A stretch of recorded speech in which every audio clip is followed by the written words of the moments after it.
Hey there, welcome to my channel. The channel I'm still calling Work in Progress because we're still, in the beginning phases, maybe not the beginning, the newer phases, let's say that, of finding out who we are. Now, I have the goal of finding people just like me, you and me, ordinary people that'll come on Zoom with me and share their stories of their life's journey. Regular, stories that perhaps could help somebody else. Challenges that they've had to go through, challenges that they're in right now. Kind of a community, I would say, of those of us that are not necessarily authors or teachers, or we're just humans having this human experience, living through this life journey. So that's what I'm hoping to kind of build this channel into. And if you are listening to this right now and you have an interest in sharing one of your stories, then please look below this video. There's a link in how to contact me. So today, what I want to talk about is something that is not an easy subject to talk about, and also not necessarily easy to do, but it's necessary if we're going to ever truly experience the truth of who we are. Spirit, having a human experience, that's the truth of who we are. But we need to experience that truth by releasing or letting go, or not being involved with the false self. So let me just give a little backstory here. We come into this, we come into this world as a baby. We come into this body that's been pretty much designed for us. This has all happened before we incarnate into this particular time frame. So we pick our parents, we pick a whole theme of what have we come here to do. We came here to learn something. Maybe we came here to teach something. It's a variety of many things, but it's basically we're coming here to teach, to learn, to experience what it's like in the human form. What is it like in form being a human? And we're not the human, but we come into this body, we incarnate to this body because it is the vehicle in which we can experience this human adventure, let's call it. So when we actually incarnate, if you look at it, we come in with no way to take care of ourselves, nothing. We can't communicate other than crying, and we really have to come in totally vulnerable, really, totally vulnerable, and assume on some level that things are going to work out and we're going to be taken care of. Because what happens when we come into this world at some point very early on, we completely have our memory wiped out of who we really are, that we're spirit and we're having this human experience. That whole agenda, that whole belief, or it's more than a belief, that whole reality, let's call it that, disappears. And we come into this human experience, kind of really thinking we're the human. We think we're the experience. And the game, if you will, is through this lifetime to figure out who we really are. When I say figure out, it's kind of not coming from the intellect, but it's to finally get to that experience of living, understanding that we are the spirit, observing and experiencing this human adventure.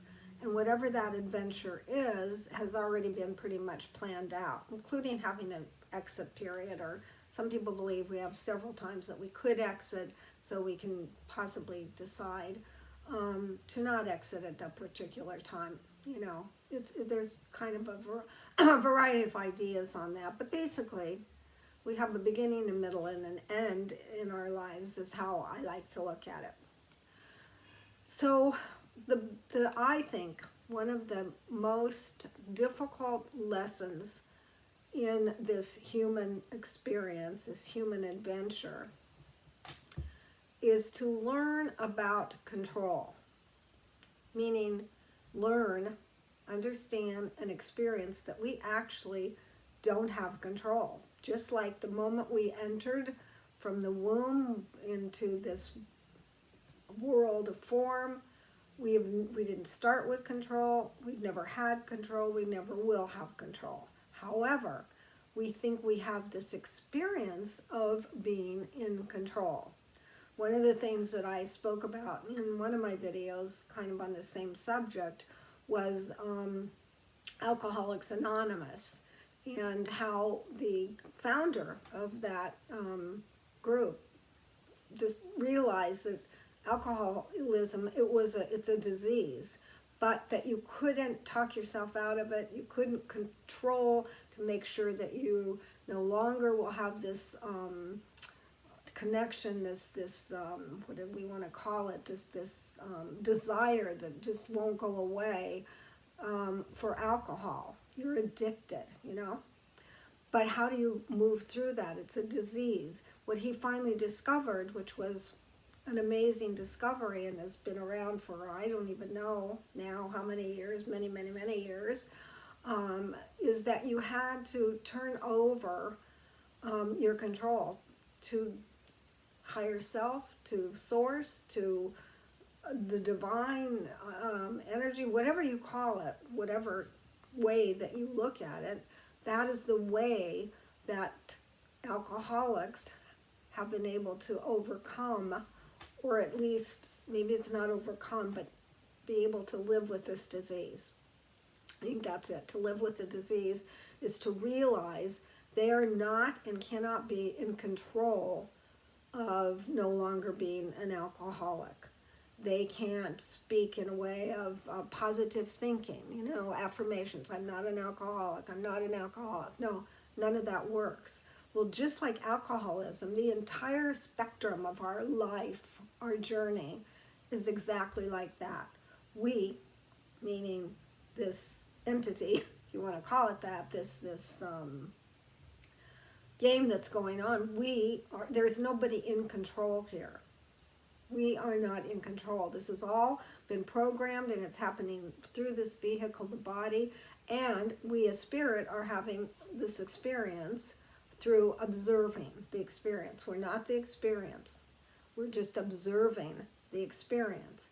And we get lost and think that we're the main character in this movie, let's call it, okay?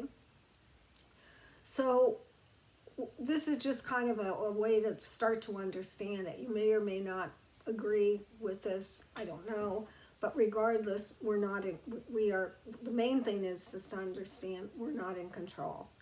And when we really start to get deeper into that idea and begin to do things that allow us to experience that we're not in control, the more scary it can get, quite honestly. You know, that's for me and others that I've spoken with and others that I've heard. It is a frightening situation to realize that we're just kind of out here, but we're not in control, because this human experience really wants to be in control. That is a feeling of safety, of the ego saying, I know what I'm doing, I can do this, and there's all kinds of programs out there that are talked about and sold in, personal development, say positive affirmations every day, and this will start to get you where you want to go. Try this diet, this really works, it's so many calories, it's easy to follow, much success. If you're addicted to drugs or alcohol, then there's groups out there other than AA that talk about their particular program that they have at their rehab center. It goes on and on. So here's the deal. It's the opposite of what's real. What's real is no control. But out there, what we see as we're having this human experience is all of these solutions to these problems of control.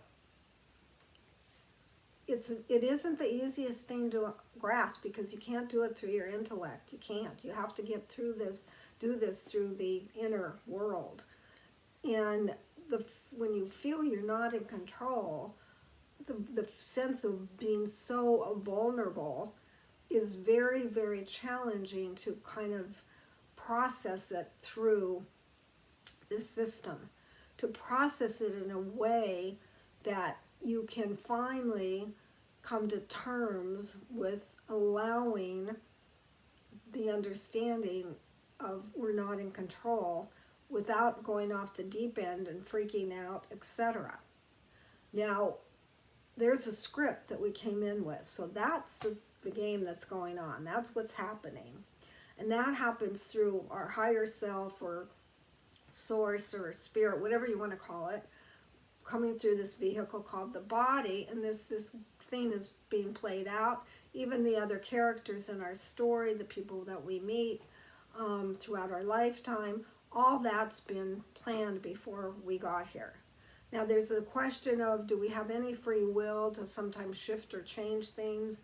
And the real answer is we really don't know for sure. However, many people, particularly people that have had near-death experiences, have spoken about that we can make shifts and changes in our lives, because after a near-death experience, many of those experiencers have come back with a whole different agenda and a whole different way of being in this world.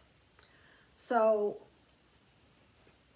as we become more conscious, we could call it, more aware of where our control issues are, let's call it that, because the more we're trying to control, quite honestly, the more screwed up our life gets. The more frustrated we get, the more disillusioned we get. It's exhausting, and it never works, this thing of thinking we're in control. So we bump our heads up against the wall a zillion times for some of us, and maybe even more for others, and trying to control. So here's what has been my experience, and I know I've heard others pretty much say something similar. The closer I get to really admitting to myself that I'm not there's no I that's in control. Life flows. It's just a flow. And the game is, can I, not the little I, but can this spirit, can I have this experience of flow? And when trying to move into that arena, go through that gate, so to speak, it's quite, there's a feeling of vulnerability that's almost impossible at times to bear. It's scary. However, if we can just sit with it, allow the vulnerability to be there, then eventually what starts to happen, and when I say eventually, it's not like it's taking, I don't know how many lifetimes or so long. It's really, if we can enter into this idea with an intention to really grow and grow internally, an intention, do we really want to experience this, then it starts to weaken. What starts to weaken? The need, the addiction, maybe we could even call it, to wanting to control every aspect of our life. And when we can start to weaken that belief system, is really what it is, that programming that we've had put in, installed in all of us, as we begin to grasp that, wait a minute, maybe there's another way that isn't so painful. Because when we really start to take a closer look at what is causing our suffering, or what is causing the emotional pain, it's that idea that we can't control something. We can't control our boss, and so we hate our job. We can't control others. We can't control circumstances. We can't control anything. I mean, I've had the conversations with people that say, well, what about you want lunch and you go look in the fridge and you have control over what you decide to eat. Maybe yes, maybe no. You know? It's good that we have a sense that we do have some control. I think if we don't have a little bit of that, like deciding what we want for lunch, it just would be so frightening that we couldn't ever come close to realizing, no, we're not in control. The higher self is what's in control. That whole group, I call them my guides, they're in control. They know way more about how to do this life than if I was really, I meaning the false self, was really doing it. Because you see, they have all the pieces. They know what's supposed to happen when and how. They know who's supposed to come into your life or out of your life at certain times. They know the script. They know how this needs to play out. Where we get caught and very fearful is we don't really understand that. And when we're experiencing being this human body, this humanness, it feels like, oh my God, you have to be in control. If I'm not in control, then what's going to happen? So what comes up is uncertainty. And uncertainty is just like not being in control. It's extremely difficult to feel. We feel unsafe, emotionally unsafe, physically unsafe, whatever. However, here is the truth of what it is. We're not in control. You know? And it's not just saying it. We have to get to that place of living it. Now, here's what can help. And it's helped me and probably everybody else that's tried this. The more you can go within, whether it be through meditation, call it meditation, sitting quietly, being in nature, journaling, automatic writing, praying, whatever it is to bring you from that outer conflict world into the inner, and start to hear your guides, the messages that are really coming through to help us, to guide us through these, what we could call challenges, but also to help us and give us the courage and the willingness to let go of thinking we're in control. Because as long as we think we're in control, we're tight and we're really feeling adversity that isn't even there. We're going through such a difficult time when we're fighting for control. I mean, it's kind of weird, you know? I mean, it really is kind of weird when you think about how life works, but that's what it's about, and that's where we're at. So as we move through different stages, and there's all kinds of different stages, so control's the biggie, no doubt about it, that's a big one. Because as we move through in childhood, as we come into this world, we're not having an issue with control. We're totally open, available, and not having control, allowing the universe to take care of us, you know? But then as we start to become a little older, and usually I forgot who said this, but somebody said by the time we're 7 years old, we have already moved out of that knowing we're safe, knowing it's okay, we're not in control, into starting to get into the control issues, if you will. You know, if you just look at, here's another way to look at this, by the way. If you look at a time in your life, let's say you've really wanted to lose weight, and maybe you go to Weight Watchers or one of the other programs that are around that have a system in place. And you can follow the system because it tells you measure this, measure that. And if you're, you know, motivated because you really want to lose weight, maybe you're trying to lose weight for your daughter's wedding or for your own graduation, or, you know, there's maybe an event coming up and you really want to lose this 20, 30 pounds, whatever it is, or less. And so there's something inside of you that's motivated, and you now can follow this program. to control what you eat. However, just like alcoholism, the truth is you're not going to be able to control forever what you eat. So as long as you're on the program, then let's say you reach or get close to the weight that you want to be, and you have the event that goes on, or you did it because,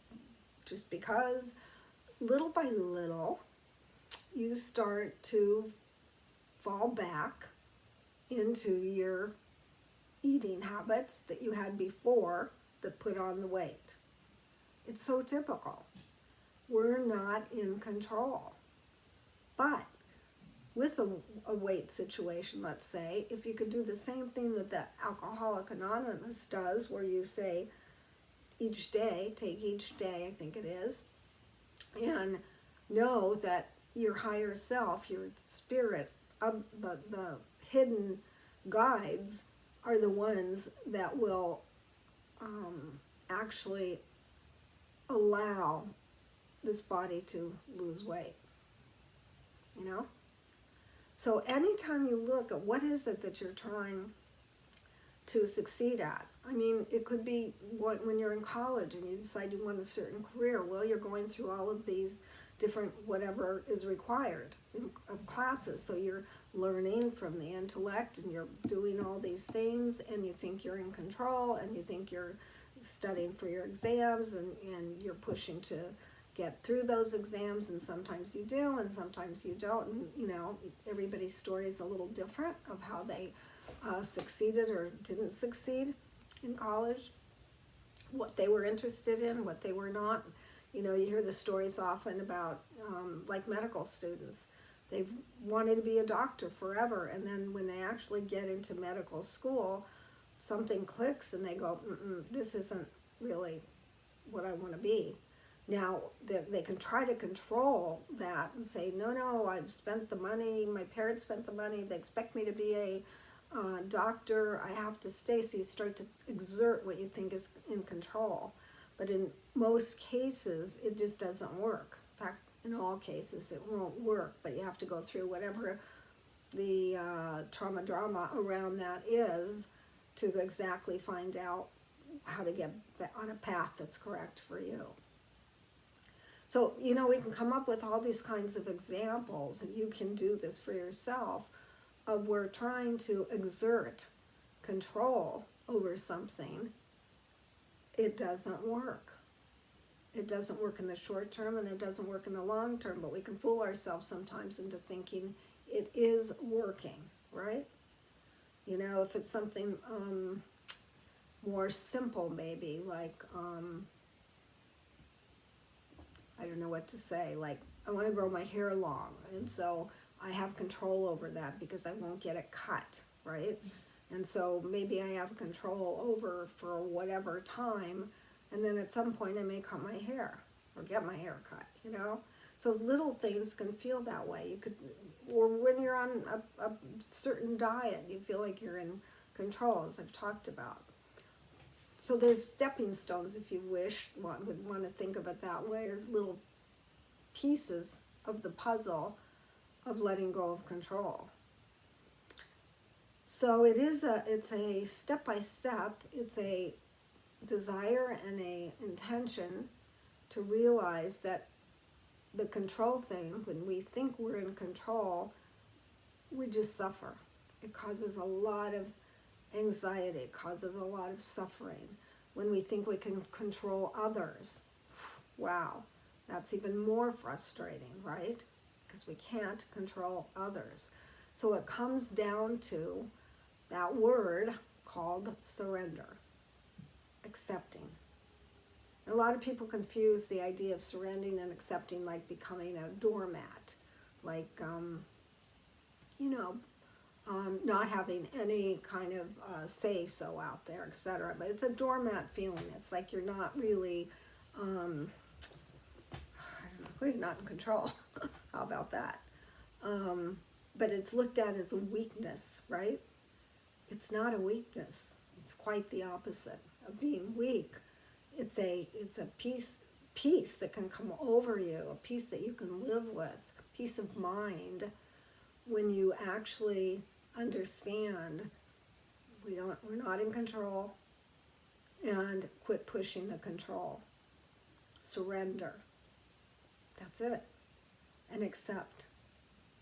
And that, now, there's another part to this. It's not saying if you're being abused in a relationship, in a job, whatever, abused, then what you have to do is also look at that, surrender, I'm being abused, accept I'm being abused, and then take action to move outside of that situation. And actually what will happen once you admit to, recognize that you're being abused, you're in a toxic relationship, you will be guided, whether you understand that or not, you will be guided out to leave out that relationship. You'll be guided to move forward. But you have to kind of recognize it first. So that's why maybe somebody stays in a toxic or abusive relationship way longer than they should, or than they needed to, because they were kind of in this, what do I want to call it? They were lost. Let's just say that. They thought they could change it. They thought they could control themselves to be the kind of person that the man or woman wants you to be, and therefore they will quit abusing, right? So that's kind of another thing of control. And then at some point, and some of this depends, of course, on their particular script, but most often at some point they start to recognize that they need to move beyond this relationship before something really bad happens, and sometimes something really bad happens. So, it can sound complicated. It can sound like, but this is life, this is what goes on in this world. It could even sound like, but you need to have control. You need to have control over things, like the government has control over things. You have to have control over somebody's, who might murder somebody. You have to have control over being able to put that person in prison. So all that can sound like control, but it's not control. It's just a system that's in place. It appears like control. So I think again, this is not an easy subject to nail down, but it is an important piece to our growth in having this human experience, to really examine what does it feel like to be vulnerable. This is what lies underneath it all. What is it feel like to be vulnerable, to feel so uncertain? It's very, very challenging, particularly when we're thinking that we are this human experience. So through releasing some of this feeling, or not wanting to release, or resistance to vulnerability, resistance to not having control, when we loosen that up and we can start to feel stages and phases of being vulnerable, of not being in control, practicing with the easier, the simpler things. Maybe watch when we're upset, perhaps with a neighbor or a driver on the freeway, and just stop and realize you're not in control of another person. And you just allow, accept, and let it work through itself. You see? So small things, we can start to really get from small experiences, start to get more courageous in really looking at the control issue, really looking at how much suffering are we going through because we think we have control. How scary is it for you when you hear you don't have control? You want to resist it? You want to argue it? You want to insist? No, I have control. I'm in total control. It's just going to bring more suffering. So I don't want to, so like I said, this isn't easy. At least it sure hasn't been easy for me. the feeling of the depths of vulnerability that I've gone through have been extremely challenging.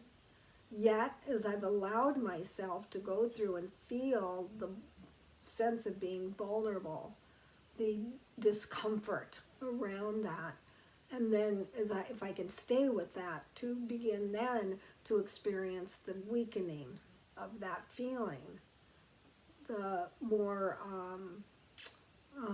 okayness with it, then the suffering and the struggling starts to loosen up.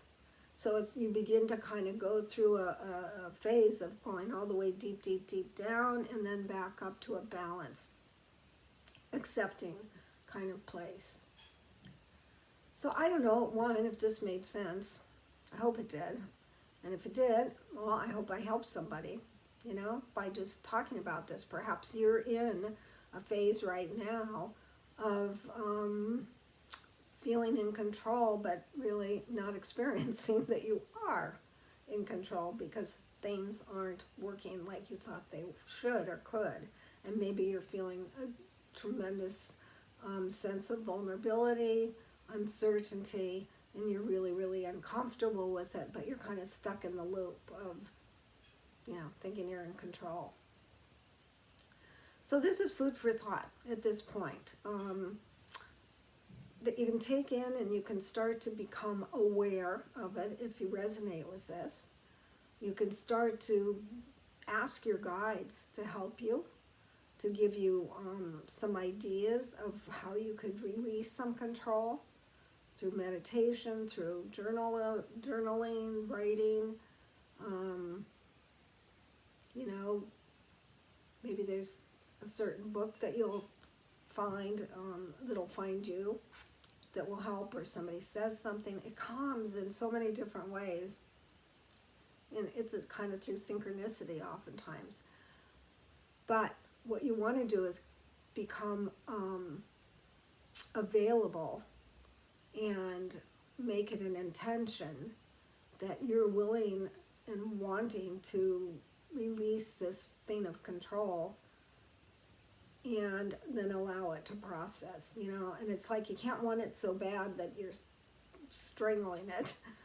It's just an intention that you lightly hold, and then watch, and just as becoming aware, you will have times where you go, I see, okay, I see why I'm suffering, I want to be in control.